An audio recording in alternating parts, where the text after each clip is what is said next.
10 seconds, 5 seconds, start. Mr. Chairman, I want to make a few remarks on this budget, not from an economist point of view, but from the point of view of a layman and one who has studied it from a purely common sense point of view. The first thing that strikes one when one has a look at the budget is that it is a deficit budget. It is deficit both accounts, the revenue as well as the capital accounts. The question arises, why? Could not this deficit be avoided? That is the first question which presents itself to everybody. But it seems that it could not be avoided. The deficit on the revenue account is mainly on account of two reasons. The first reason is that the defense expenditure, which takes practically one half of the revenue, cannot be curtailed because of the present international situation, and the other is that the expenditure on the nation building activities cannot also be curtailed. Therefore, the finance minister is justified in presenting a deficit budget. He has tried to cover up the deficit on the revenue account to a certain extent, although the whole of the deficit on the capital account has been left uncovered. A layman would ask why, when an overall deficit of rupees 318 crores was being left uncovered, a deficit of about rupees 30 crores could not be left uncovered, because if that deficit was also left uncovered, fresh taxation would not have fallen on the middle classes. But I would say that if the finance minister has not left that deficit uncovered, he has not acted against the accepted principles of public finance. It is an accepted principle of public finance that it is always prudent to cover a revenue deficit by current taxation, and that is why fresh taxation has been restored to for the purpose of covering the revenue deficit.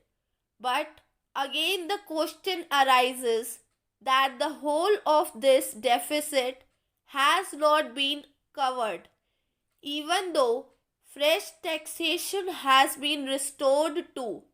But again, the question arises that the whole of this deficit has not been covered, even though fresh taxation has been resorted to. There is still a deficit of about rupees 8 crores which has been left uncovered.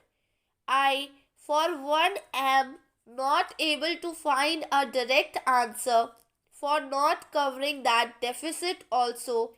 The only reason that strikes me is that probably we have come to the saturation point, and that it is not possible for the finance minister to tap fresh sources.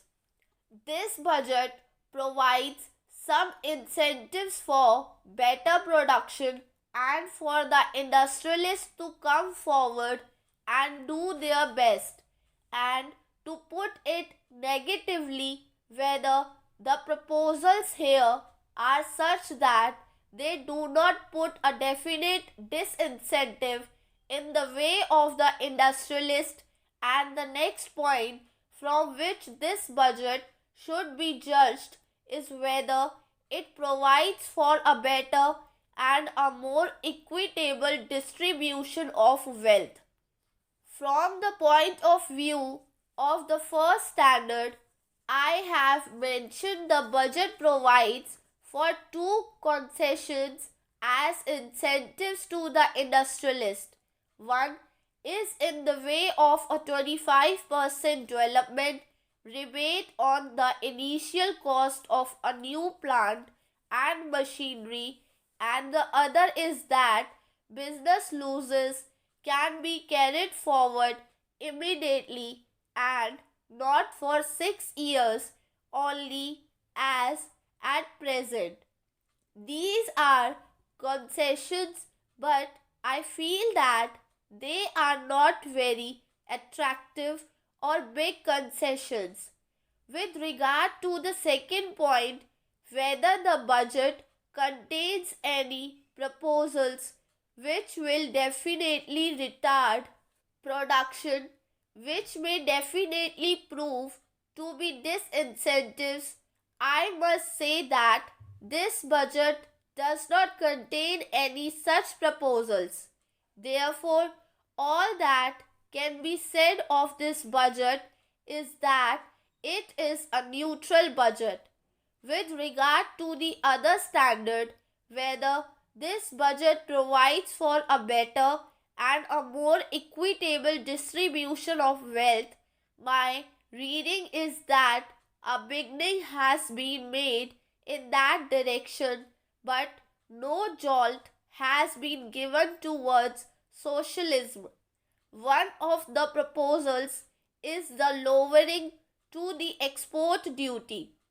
This is in the nature of a revenue concession. For the other proposal regarding income tax changes, the trend is only towards rationalization. What has been taken from the unmarried man is tried to be given to a married man.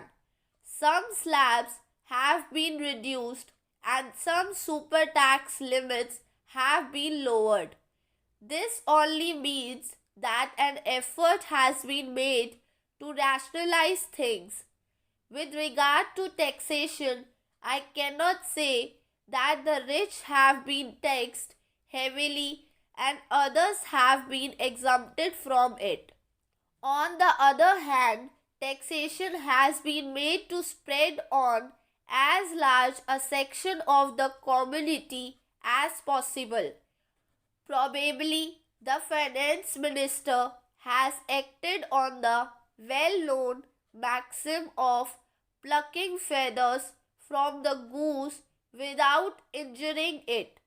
It would have been much better if the middle classes had been left out of fresh taxation because sugar and cloth are the two consumers' goods, the taxation on which will fall mainly on the middle classes. But here too, there is justification for the finance minister because it is not possible to find out ways and means of taxation.